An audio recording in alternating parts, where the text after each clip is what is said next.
Students, welcome to Wagmare Sir's Academy. Today we are going to study about factorize the quadratic equation.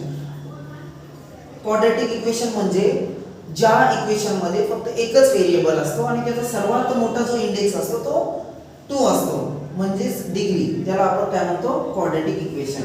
तर या quadratic इक्वेशनला आपल्याला factorise मेथडने काय करायचं? Solve करायचं. जेव्हा आपण फॅक्टराइज मेथडने सॉल्व्ह करतो तेव्हा आपल्याला x ची व्हॅल्यू या ठिकाणी मिळून जाते. तर या ठिकाणची जी काही मेथड आहे ती आपण या ठिकाणी पाहूया.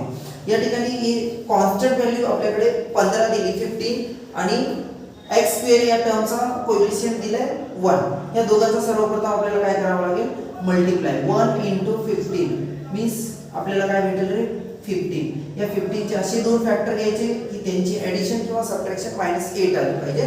तर पाहूया 3 * 5 ह्या दोघांचा मल्टिप्लाय आपल्याला -15 येतो, सॉरी 15 येतो, बट या दोघांचा मल्टिप्लाय आपल्याला 15 जरी आला तरी आपल्याला -1 आन्सर नाही येत. म्हणून काय करूया? दोघांना आपण मायनस साइन देऊया. म्हणजे काय होईल? मायनस मायनस प्लस 15 आणि दोन्हीचे साइन सेम आहे, त्यामुळे याची ऍडिशन करून आपण काय करू शकतो? -8 लिहू शकतो. याचा अर्थ असा की कोणत्याही दोन संख्येचे साइन जर सेम असतील नंबरचे तर त्यांची ऍडिशन करून तेच साइन द्यायचे. मीन्स आता आपल्याला पुढची स्टेप्स स्क्वेअरची टर्म्स आहे तशीच लिहायची. त्यानंतर x ची टर्म्स आपल्याला या ठिकाणी काय करायची? चेंज करायची. त्या ठिकाणी आपल्याला त्याचे फॅक्टर्स लिहायचे. -3x - 5x + 15 = 0. या ठिकाणी आपल्याला दोन दोनचे ग्रुप करायचे.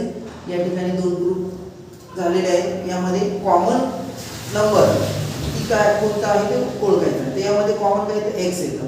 जेव्हा कॉमन x आपण घेतो तेव्हा ब्रॅकेट मध्ये आपल्याला ह्या x ला कॉमन घेतल्यानंतर जे बाकीचे नंबर्स आहेत ते तुम्हाला या ठिकाणी लिहायचे. तर x ने या x स्क्वेअर ला डिवाइड करा, तुम्हाला तो नंबर मिळून जाईल. x ने x ला डिवाइड केलं म्हणजे x आणि स्क्वेअर काढतो म्हणजे x राहतो. परत -3x ला x ने डिवाइड करा, x काढतो -3 राहतो. त्या ठिकाणी आपल्याला याचा कॉमन टर्म्स भेटलेली आहे. या ठिकाणी आपल्याला परत कॉमन टर्म्स काढण्यासाठी हा जो ब्रॅकेट आहे तो ॲज इट इज या ठिकाणी लिहायचा आणि हा जो 3 आहे त्याला कॉन्स्टंट व्हॅल्यूला डिवाइड करायचं. म्हणजे काय होईल? 3 ने जर 15 ला डिवाइड केलं तर आपल्याला माहिती आहे किती आन्सर येतं? -5. या ठिकाणी -5 आन्सर मिळून जातं. जे ब्रॅकेटच्या बाहेर नंबर आहे ते आपण काय करूया? या ठिकाणी ब्रॅकेट मध्ये घेऊया आणि एक ब्रॅकेट या दोघांपैकी एक ब्रॅकेट आपल्याला लिहायचं, कारण दोन्ही ब्रॅकेट काय सेम आहे.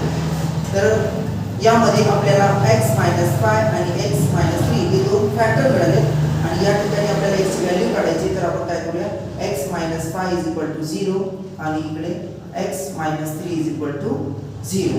तर हा जो 5 आहे तिकडे गेला तर काय होईल? प्लस होईल. म्हणजे x = +5 और x = +3. या ठिकाणी आपल्याला फॅक्टराइज मेथडने x ची व्हॅल्यू फाइंड आउट करायची.